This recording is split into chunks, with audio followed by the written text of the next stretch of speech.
नमस्कार, स्वागत आहे परत एकदा हायफा एज्युकेशन सर्व्हिस या युट्यूब चॅनलवरती। VCI veterinary counselling of India याचा शेड्यूल आलेला आहे। VCI काउन्सिलिंग असेल किंवा वेटनरीची काउन्सिलिंग असेल याबद्दलची कंप्लीट इन्फॉर्मेशन मी ऑलरेडी दिलेली आहे। ज्याही विद्यार्थ्यांना याबद्दलची माहिती नाही ते सगळे विद्यार्थी वरती आय बटन वरती क्लिक करतील। आय बटन वरती क्लिक केल्यानंतर त्यांना कंप्लीट इन्फॉर्मेशन किंवा जे काही इन्फॉर्मेशन पाहिजे असेल ते सगळी इन्फॉर्मेशन तुम्हाला व्हिडिओच्या माध्यमातून भेटून जाईल। या व्हिडिओमध्ये मात्र आपण या वर्षीचा VCI काउन्सिलिंगचा शेड्यूल कशा पद्धतीने आहे किंवा या वर्षी काय चेंजेस झालेला आहे त्याबद्दलची माहिती आज आपण या व्हिडिओच्या माध्यमातून घेणार आहोत। तर VCI काउन्सिलिंग जे आहे ते 6 तारखेपासून सुरू होणार आहे। रजिस्ट्रेशन आणि फीस जे आहे ते आपल्याला 6 तारखेपासून 9 तारखेपर्यंत करता येईल। त्यानंतर आपल्याला चॉईस फिलिंग जे आहे ते चॉईस फिलिंग सुद्धा 6 तारखेपासून 9 तारखेपर्यंत आपल्याला करायची आहे। पहिल्या राऊंडची जी ऍडमिशन प्रोसेस आहे किंवा सिलेक्शन लिस्ट जी आहे त्याची तारीख 10 आहे, 10/9/2024। पहिल्या राऊंडचा जो रिझल्ट आहे तो 11 तारखेला डिस्प्ले केला जाईल।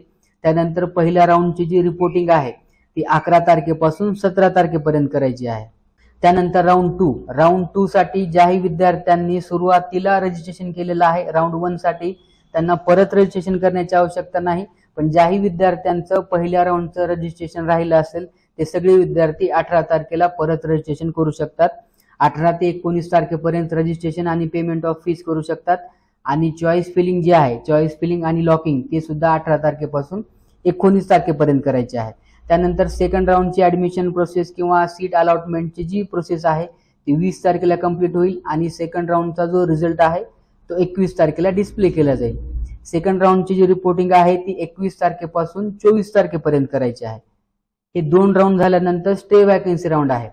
तर स्टे वॅकन्सी राऊंड जो आहे तो मेडिकल मध्ये येणारे सगळे कोर्स असतील, इव्हन MBBS असेल, BDS असेल किंवा वेटनरी असेल, BHMS कोणताही राऊंड असू द्या, स्टे वॅकन्सी राऊंड हा सगळ्यांसाठी नसतो। ज्याही विद्यार्थ्यांना पहिला राऊंड असेल किंवा दुसरा राऊंड असेल किंवा तिसरा राऊंड असेल या तिन्ही राऊंड मध्ये ज्याही विद्यार्थ्यांना एखादं सीट किंवा एखादं कॉलेज मिळालं नाही त्या सगळ्या विद्यार्थ्यांसाठी स्टे वॅकन्सी राऊंड असतो।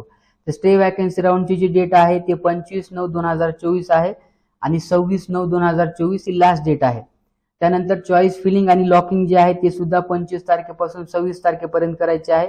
स्टे वॅकन्सी राऊंडचं सीट अलॉटमेंट असेल किंवा ऍडमिशन प्रोसेस जे आहे ते 27 तारखेला होईल आणि स्टे वॅकन्सी राऊंडचा जो रिझल्ट आहे तो 28/9/2024 ला लावला जाईल। स्टे वॅकन्सी राऊंडची जी रिपोर्टिंग आहे ती 28 तारखेपासून 30 तारखेपर्यंत करायची आहे। राऊंड 1 आणि राऊंड 2 ला जी नॉर्मल फीस असेल 1000, 2000 किंवा 500, 600 ती आपल्याला पे करायची आहे। पण स्टे वॅकन्सी राऊंडला मात्र जनरल, OBC, EWS या कॅटेगरीसाठी 50,000 रुपये डिपॉझिट जमा करायचं आहे। त्यानंतर 25,000 रुपये SC, ST आणि PH फिजिकल हँडिकॅप या विद्यार्थ्यांनी जमा करायचं आहे। जर एखाद्या विद्यार्थ्याला स्टे वॅकन्सी राऊंड मध्ये एखादं कॉलेज मिळालं तर त्या विद्यार्थ्याला ते घ्यावंच लागतं। जर नाही घेतलं तर त्यांनी जे 50,000 रुपये डिपॉझिट भरलं आहे ते जप्त होईल आणि ज्याही विद्यार्थ्यांनी 25,000 भरलं आहे त्यांचं सुद्धा ते जप्त होईल। अशा पद्धतीनं VCI काउन्सिलिंगचा स्टे वॅकन्सी राऊंड आहे।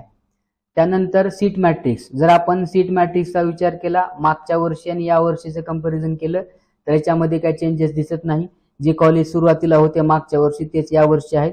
याचं PDF मी ऑलरेडी आपल्या व्हॉट्सअप ग्रुपला शेअर केलेलं आहे, तिथे जाऊन तुम्ही चेक करू शकता कोणत्या स्टेटमध्ये कोणतं कॉलेज आहे आणि कोणत्या कॉलेजमध्ये किती सीट अवेलेबल आहेत। याच्यामध्ये एक महत्त्वाची नोट असेल किंवा एक महत्त्वाची सूचना असेल, जेही विद्यार्थी प्रायव्हेट कॉलेज असेल, इव्हन गव्हर्नमेंट कॉलेज असेल, त्या सगळ्या विद्यार्थ्यांनी तिथं नोडल ऑफिसर असतात त्या ऑफिसरला फोन करून किंवा ईमेल करून त्या कॉलेजचं फी स्ट्रक्चर विचारायचं आहे।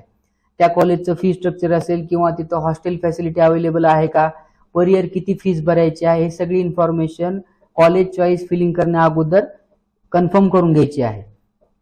ज्यावेळेस आपण सीट मॅट्रिक्स चेक करू इथं आपल्याला हायलाइट करून दिसेल this college is under the private sector, म्हणजे ज्याही कॉलेजच्या समोर इथं दिलेलं आहे प्रायव्हेट सेक्टर म्हणून ते सगळे कॉलेजेस प्रायव्हेट कॉलेज आहेत, बाकी सगळे कॉलेज हे गव्हर्नमेंटचे कॉलेज आहेत। आपल्या महाराष्ट्रामध्ये जे 5 कॉलेज आहेत त्या 5 कॉलेजच्या 15% जागा याच काउन्सिलिंगच्या माध्यमातून भरल्या जात असतात। त्यानंतर नोडल ऑफिसरची सुद्धा लिस्ट मी आपल्या व्हॉट्सअप ग्रुपला शेअर केलेली आहे। इथं तुम्हाला स्टेट दिसेल, कोणत्या स्टेटमध्ये कोणतं कॉलेज आहे, त्यानंतर तिथं निवडलेला ऑफिसर कोणता आहे त्याचा मोबाईल नंबर सुद्धा तुम्हाला इथे दिसेल। त्या नंबरवर कॉल करून तुम्हाला चॉईस फिलिंग करण्या अगोदर तिथं विचारायचं आहे। आय होप तुम्हाला समजले असेल व्हीसीआय काउन्सिलिंग कशा पद्धतीने आहे. या अगोदर सुद्धा व्हीसीआय काउन्सिलिंग असेल किंवा वेटनरीची जी आपली महाराष्ट्रातली मापसूची काउन्सिलिंग आहे त्याबद्दलची सुद्धा सगळी इन्फॉर्मेशन मी दिलेली आहे. चॅनलवर जर नवीन असाल तर चॅनलला सबस्क्राईब करा आणि बेल आयकॉनला प्रेस करा, जेणेकरून असेच महत्त्वपूर्ण अपडेट तुमच्यापर्यंत पोहोचत राहतील. त्यानंतर महाराष्ट्रामध्ये जी स्टेट काउन्सिलिंग सुरू आहे त्याबद्दल सुद्धा कंप्लीट इन्फॉर्मेशन दिली जाईल. MBBS असेल, BDS असेल, BMS असेल, BHMS असेल किंवा पॅरामेडिकल मध्ये येणारे कोर्स BPTH, BOTH, BSLP या सगळ्या कोर्सची इन्फॉर्मेशन दिली जाईल. उद्या संध्याकाळपर्यंत महाराष्ट्र स्टेट काउन्सिलिंगचा सुद्धा व्हिडिओ अपलोड केला जाईल. भेटूया नेक्स्ट व्हिडिओमध्ये. तोपर्यंत धन्यवाद.